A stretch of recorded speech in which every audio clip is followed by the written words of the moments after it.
Hello, welcome to Lemon Shows, where we talk anything and everything entertainment. I'm, of course, Lemon himself, Zeke Lemon, and this is Crash over here.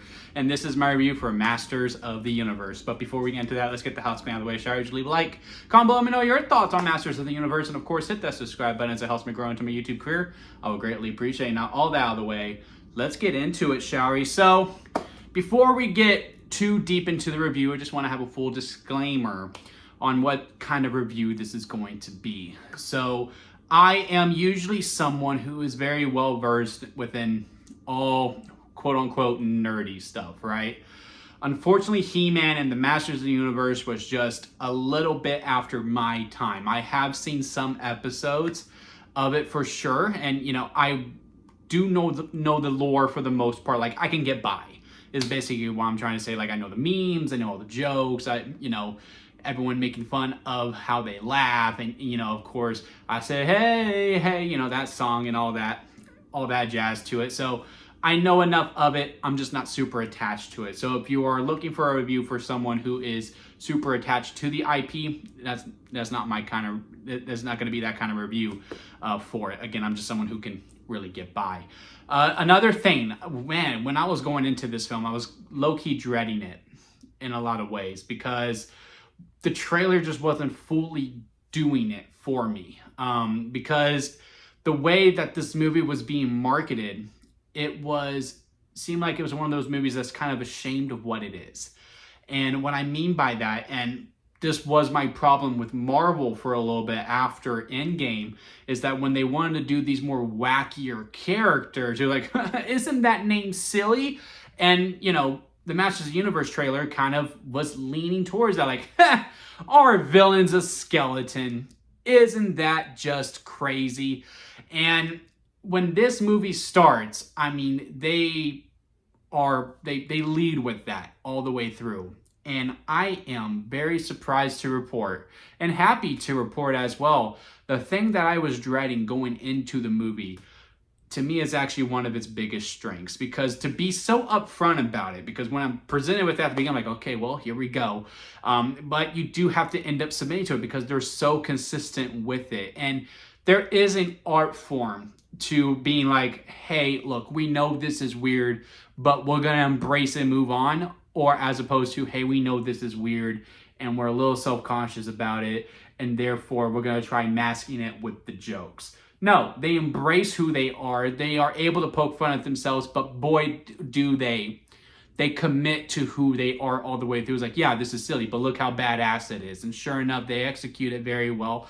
This movie, to me, was a rollicking good time at the theater. And I am someone who was really, again, really on the fence going into it and was borderline dreading it because of how this movie was being marketed. One, I think, is shot beautifully. I mean, the colors really pop. I really like the costumes. I hear some people saying they look really cheap. I can't disagree more. Again, they really stand out. The cast bounce off of each other very, very well. This movie, oddly enough, ironically enough, I should say, really reminds me of that Dungeons and Dragons movie that came out, I believe, was it 2023? I want to say 2023, or maybe it was 2024 with Chris Pratt. Where again, like, the cast got along very well. The chemistry was very strong. Colors looked really good. Fun enough story to really get you by, and you just really want to see more of this world. Now, we will see how the box office goes. Right now, it's projected that Scary Movie will upset Masters of the Universe. So that kind of indicates that we won't see another one of these, which kind of hurts. But I'm hoping that it's just going to be such a successful weekend at the box office, because movie theaters are very healthy right now, and that, yeah, it opened at number 2, but we can still justify the sequel for it, again, if the projections are to be true. Again, like, the movie, I'm kind of losing my train of thought, but the movie is just so much fun within how these characters are having fun. You can just tell this whole set was having a good time. I don't think I've ever had more fun watching Jared Leto perform. Now, I am someone who, not as a Jared Leto defender, I do think some of the criticism that he gets is very, very warranted, but I do enjoy him as a performer, but I'm never, like, super excited to see Jared Leto, you know what I mean? Seeing him perform as Skeletor, with the dialogue that he is given, just had me cracking up the whole entire way through. And with also some of his outfits, especially how the story of this movie is going, because He-Man comes from the regular world. Well, he goes to the regular world to hide from Skeletor, then he's brought back, right? And when you see Skeletor in the regular world, it is so preposterous, but yet so committed that you just can't help but love it. There's one fit that he has that I actually really want. That would be my Halloween costume if I can afford to do it. I love some of his street gear in this movie, but besides the fun of this film, I wouldn't really be surprised if you weren't a huge fan of this movie, because the comedy and the funness, it's so consistent all the way through that the movie is kind of on the verge of borderline parody in a lot of ways, because it is just joke, and subversion of expectations to get that laugh that even me at a couple of times where one warranted, the joke was really funny and clever and I did laugh.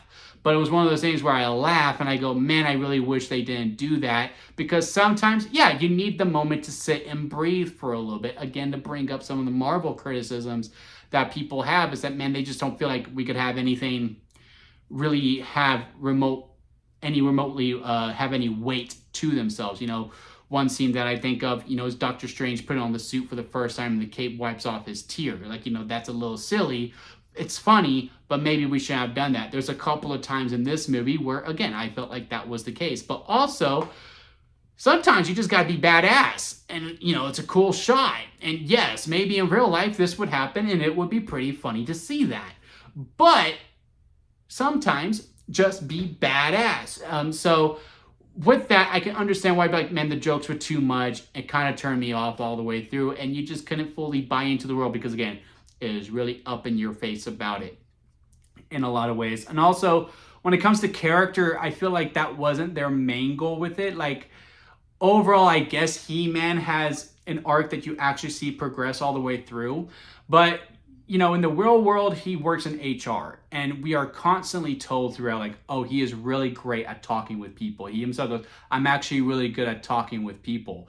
But every time we see him actually talking with people to find, solutions with them, everyone's going, what do you mean, what are you saying? And again, it's just about for the joke as opposed to showing, hey, this guy is actually good at communication. And there's also a couple of opportunities throughout the film where he can really show that to bridge some gaps into between some people, like Idris Elba's character and what's her name from Riverdale. She's the co-lead in this film, and they have this father-daughter dynamic. Well, they are father and daughter, but they're a little distrained, right? So they're apart. They're not together as they once were.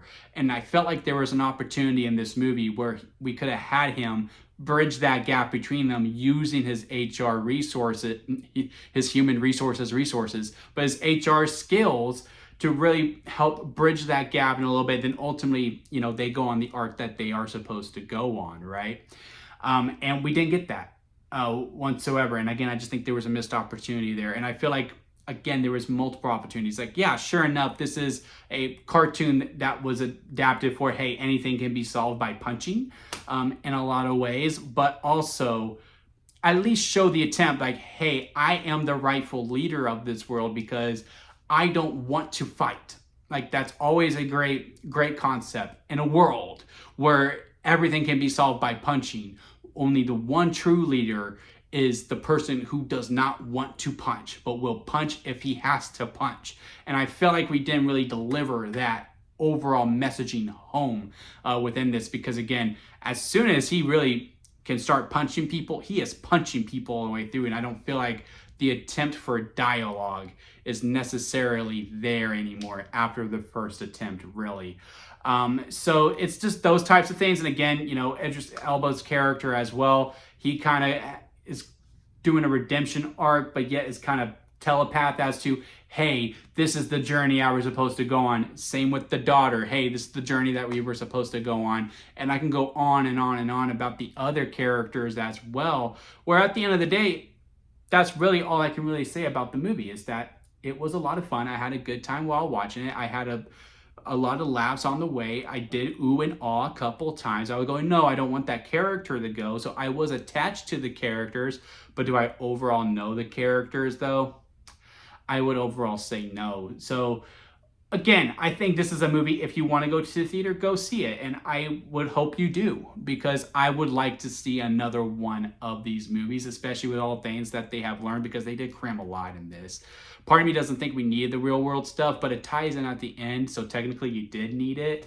But I would really like to see a movie where we can just focus on the He-Man world and not have to deal with the real world anymore, unless we do actually have some narrative purpose for it.